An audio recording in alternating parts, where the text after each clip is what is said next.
అమరావతిలో మరొక బృహత్తరమైన ప్రాజెక్టు పట్టాలెక్కబోతుంది. Amaravati outer ring road project. ఇది దేశంలోనే అతిపెద్ద రింగ్ రోడ్డు ప్రణాళికగా చెబుతున్నారు. దాదాపుగా 25,000 కోట్ల రూపాయల పెట్టుబడితో చేయబోయేటువంటి నిర్మాణం. జూన్ నెలలో భూ సేకరణకు సంబంధించినటువంటి ప్రొసీజర్స్ కంప్లీట్ చేసే దిశగా రాష్ట్ర ప్రభుత్వం అడుగులు వేస్తుంది. సంబంధిత విభాగాలకి, అధికారులకి ఆదేశాలు జారీ చేసింది. ఇప్పటికే టెండర్స్ ప్రాసెస్ విషయంలో కేంద్ర ప్రభుత్వం పూర్తి స్థాయిలో టేకప్ చేస్తున్నటువంటి ప్రాజెక్ట్ ఇది. టెండర్స్కి సంబంధించి జనవరిలోనే ప్రొసీజరల్ యాక్టివిటీ అంతా కూడా కంప్లీట్ చేసే దిశగా అడుగులు పడ్డాయి.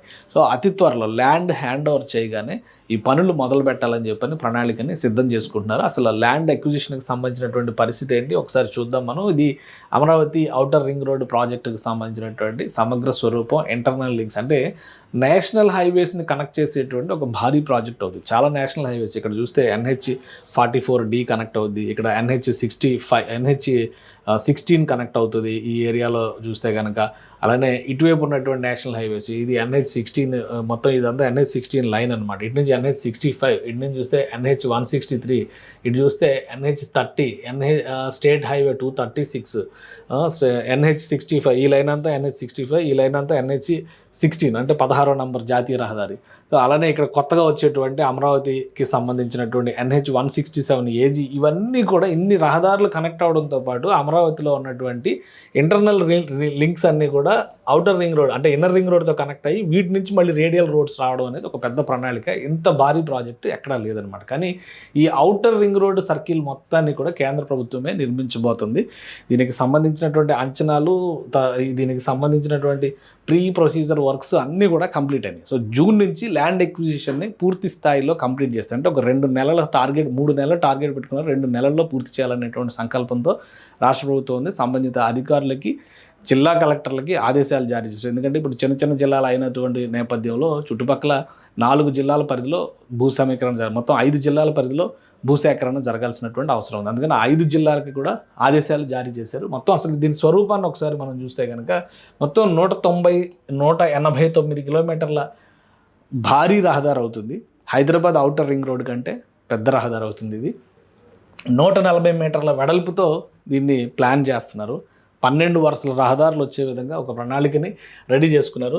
కృష్ణా, గుంటూరు, NTR, పల్నాడు జిల్లా, ఏలూరు జిల్లా ఈ జిల్లాల పరిధిలో అంటే మొత్తం 5 జిల్లాల పరిధిలో భూ సమీకరణ లేదా సేకరణ జరగాల్సినటువంటి అవసరం ఉందన్నమాట. వీటికి తోడు ఇక్కడ జరుగుతుంది ఏంటంటే 23 మండలాల పరిధిలో 121 విలేజెస్ ఇందులో ఇన్వాల్వ్ అవుతుంది. మొత్తం 7,400 ఎకరాల భూమిని కేవలం రింగ్ రోడ్డు కోసమే సమీకరించాలని చెప్పని ప్రణాళికను రెడీ చేసుకున్నారు. ఇందులో 20% భూమి అన్అఫీషియల్గా రైతులు దీనికి ఇచ్చేయడానికి రెడీ అయిపోయారు. అంటే ఆల్రెడీ వాళ్ళు ల్యాండ్ ఓనర్స్ ల్యాండ్ ఎక్విజిషన్కి సంబంధించినటువంటి గైడ్ లైన్స్ ఇవన్నీ వచ్చేసినాయి. ఆయా జిల్లా కలెక్టర్స్లో కలెక్టర్ ఆఫీసుల్లో డిస్ప్లేలు పెట్టి ఎక్స్ప్లెయిన్ చేస్తూ వచ్చారు. సో వాళ్ళ కన్సెంట్ చెప్పిన వాళ్ళు ఒక 20% మంది రైతులు ఉన్నారనమాట. అంటే మిగతా 80% పూర్తి స్థాయిలో ఎక్విజిషన్కి వెళ్ళాలి, కన్విన్స్ చేసుకుంటూ గ్రామ సభలు నిర్వహించుకుంటూ వెళ్ళాల్సినటువంటి అవసరం ఉంటుంది. మొత్తం 24,791 కోట్ల రూపాయల అంచనా వ్యయం దీనికి పూర్తి అయ్యేసరికి. స్టేట్ గవర్నమెంట్ 3,117 కోట్ల రూపాయలు, అంటే దీనికి ల్యాండ్ ఎక్విజిషన్కి అయ్యే ఖర్చు స్టేట్ గవర్నమెంట్ పెట్టుకుంటుంది, ఇతర ఇన్ఫ్రాస్ట్రక్చర్ స్టేట్ గవర్నమెంట్ పెట్టుకుంటుంది, నిర్మాణానికి సంబంధించినటువంటి GSTలో మినహాయింపులు కూడా స్టేట్ గవర్నమెంట్ ఇస్తుంది అనమాట. ఇక 12 ప్యాకేజీలుగా నిర్మించడానికి ప్రణాళికను రెడీ చేశారు. మొత్తం రెడీ అయింది. ల్యాండ్ చేతికి రాగానే పని మొదలు పెడతారు. 12 ప్యాకేజీలు 12 పెద్ద సంస్థలకు అప్పగించేస్తారు. ప్యారలల్గా ఎక్కడికక్కడ, అంటే ఇప్పుడు ఇంత పెద్ద రింగ్ రోడ్డు ఉంటే ఒక్కొక్క పార్ట్ కింద విడగొట్టేస్తే ఈ పార్ట్ నిర్మించే బాధ్యత ఆయా కంపెనీలకు అప్పగించేస్తారు. మొత్తం ఒకేసారి కట్టాల్సిన అవసరం లేదు. అంటే ఇక్కడ మొదలుపెట్టి వేసుకుంటూ ఇలా వెళ్తారనేటువంటి పరిస్థితి లేదనమాట. సో ఏ ప్యాకేజ్కి ఆ ప్యాకేజ్ ఇచ్చేస్తారు. ప్రస్తుతం ఉన్నటువంటి సమాచారం ప్రకారం చూస్తే ఒక్క NTR జిల్లా పరిధిలో అంటే ఈ ప్రాంతంలో మాత్రమే కొంత ఇబ్బంది ఉంది. ల్యాండ్కి సంబంధించి ప్రైవేట్ ల్యాండ్స్ని ఎక్వైర్ చేయడంలో కొన్ని సమస్యలు ఉన్నాయి, లీగల్ ఇష్యూస్ కూడా ఉండొచ్చు. అలానే మిగతా ప్రాంతాలు ఇటు గుంటూరు సైడ్ ఇదంతా కూడా చాలా వరకు క్లియరెన్స్ వచ్చిందని చెప్పని అంటున్నారు. అంటే జూన్ ఎండింగ్ కల్లా ల్యాండ్ ఎక్విజిషన్కి అంటే జూన్లో ల్యాండ్ ఎక్విజిషన్ ప్రాసెస్ మొదలు పెడితే పాజిటివ్గా ఉన్నటువంటి గ్రామాలన్నింటిలో జూన్ ఎండింగ్ కల్లా ఎక్విజిషన్ అయిపోతుంది. జూలైలో ఇబ్బందులు ఉన్న గ్రామాలతో 1-2 సార్లు సంప్రదింపులు జరిపి ఎక్వైర్ చేయాలనేటువంటి ఆలోచనతో ఉన్నారు. ఆగస్టు కల్లా ఈ ప్రొసీజర్ అంతా కంప్లీట్ చేసి ఎన్హెచ్ అంటే ఈ national highway authority of India ఆధ్వర్యంలో ఈ నిర్మాణం జరుగుతుంది కాబట్టి భూములను వాళ్ళకి హ్యాండ్ ఓవర్ చేసే దిశగా అడుగులు వేస్తారు అనమాట. దీనిలో మరొక ముఖ్యం ఏంటంటే కృష్ణానది పైన వచ్చేటువంటి 2 బ్రిడ్జిలు, ఈ 2 బ్రిడ్జిలు కూడా మళ్ళీ ఔటర్ రింగ్ రోడ్డు ప్రణాళికలో వచ్చేటువంటి బ్రిడ్జిలు చాలా ముఖ్యమైనవి. ఒక్కొక్క బ్రిడ్జి ఒకటేమో మున్నలూరు దగ్గర వచ్చేటువంటిది 3.15 కిలోమీటర్ల బ్రిడ్జి వస్తుంది.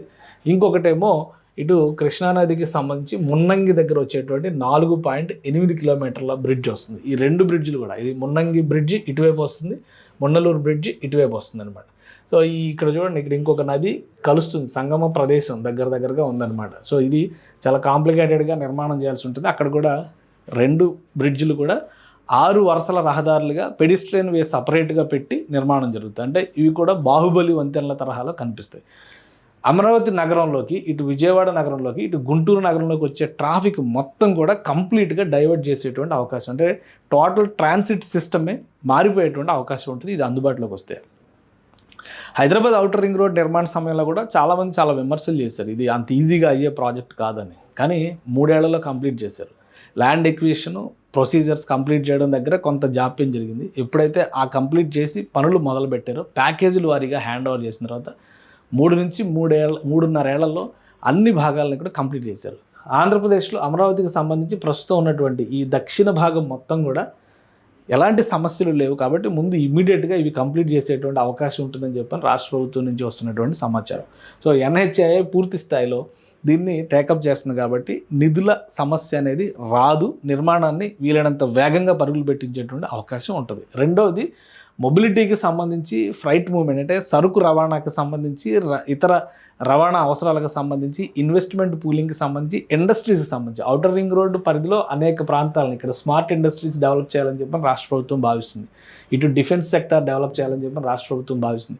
సో ఇవన్నీ కూడా అక్కడ మరింత ఎక్కువగా జోష్తో పనులు ముందుకు సాగడానికి అవకాశం ఏర్పడుతుంది.